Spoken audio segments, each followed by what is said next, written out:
food blog. Would you like to be able to eat your favorite foods and still lose weight? I'm Roger, and you're gonna pay me to help you lose body mass for a brief period of time just to gain it all back. Don't believe me?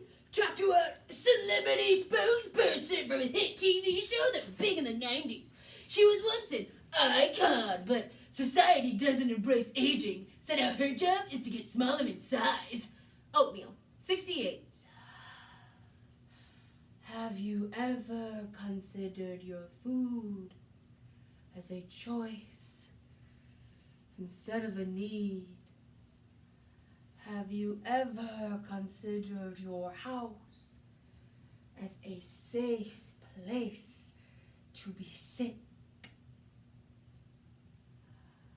I did. Juice, 67. It goes like this. Eve sits alone at a diner on the edge of town. Fluorescent lights glow off the linoleum. The air is pale, sick. The narrator, omnipresent as the dense smell of the fryer, watches Eve, believes her grotesque. Breakfast total, 135 calories.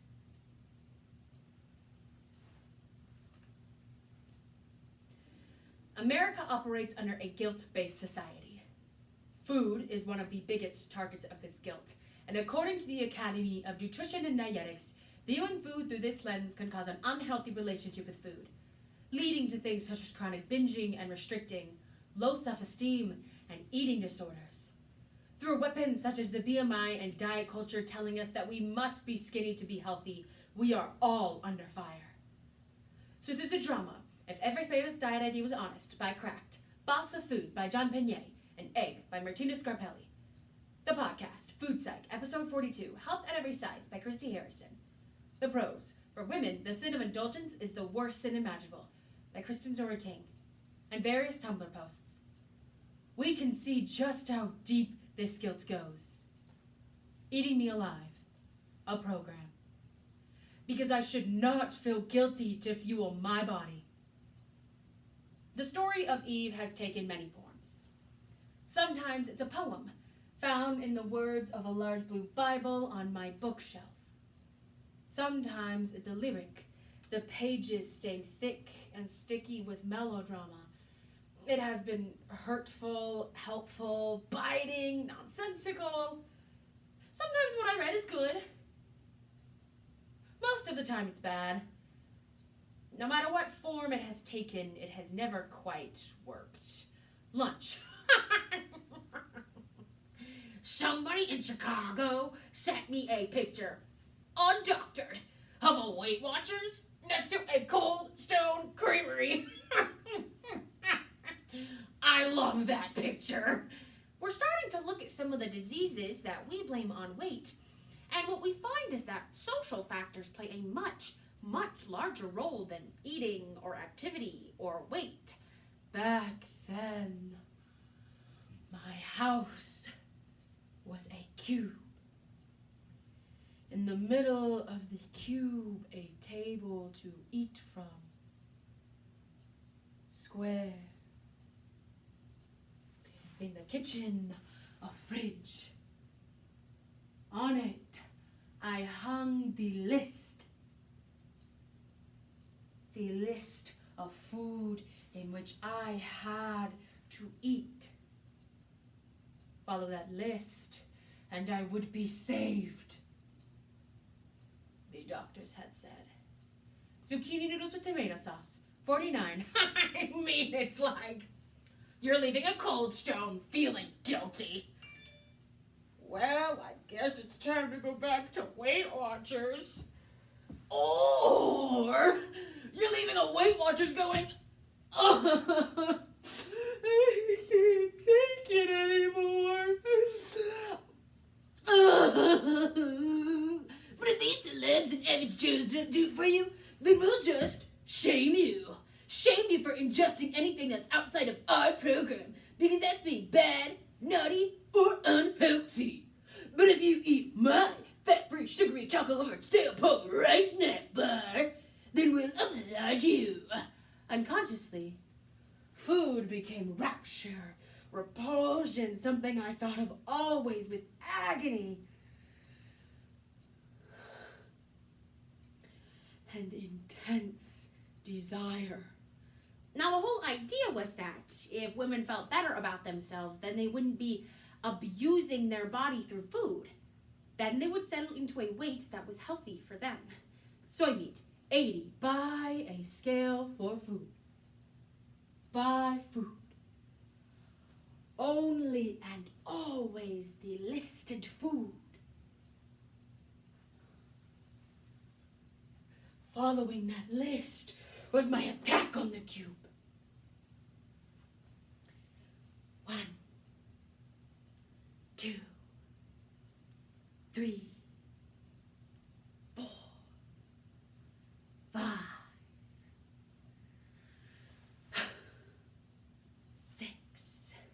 Lunch total, 129 calories. One woman in my family swung between a strict daytime diet of chalky protein shakes to evenings of chips covered in melted cheese. A girl in my grade woke up at 4 a.m. and ran for miles and miles every day and ate nothing all day. I would suggest starting from the bigger picture and learn to develop a little bit of compassion for ourselves and for our experiences. I knew that the cube was judging me, so I decided to wait a few minutes. 1, 2, 3, 4, 5, 6. Dinner. Neither of these women were ever diagnosed with an eating disorder. 7, 8, 9, 10. Spinach cream. 46 in the story. Eve looks over at the bounty on her table and then shyly looks up at the waitress. She's ashamed of her own desire, but understands that she will not be able to taste anything that she brings to her lips until she gives in. She is tired of fighting. Exhausted from rationalizing. It's a fucking apple. It shouldn't be this hard. Dinner total, 46. The waitress raises her pen to her pad.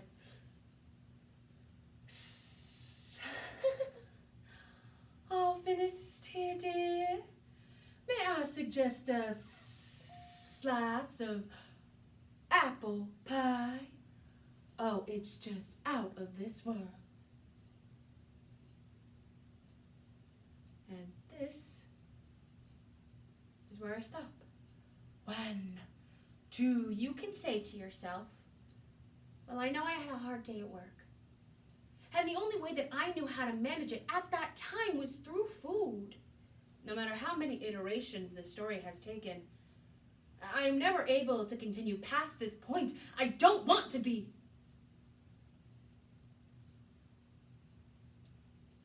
Eve does not want to be weak. 3, 4. Can't I show myself a little bit of compassion? That at least I found some way of managing it in that moment. And maybe it didn't serve my long-term needs, but I got through that. Day total, 310 calories. As a writer, I could take control of this narrative. Give the woman what she wants, no matter what hell there is to pay. Let Eve taste the forbidden fruit without consequence. Allow room for lust without fear of punishment. 5, 6. Here's the best suggestion that I can make. And that is to eat food that you love and that helps you feel good. Perhaps one day I will finish my story. Give Eve what she desires, fearless of the consequence.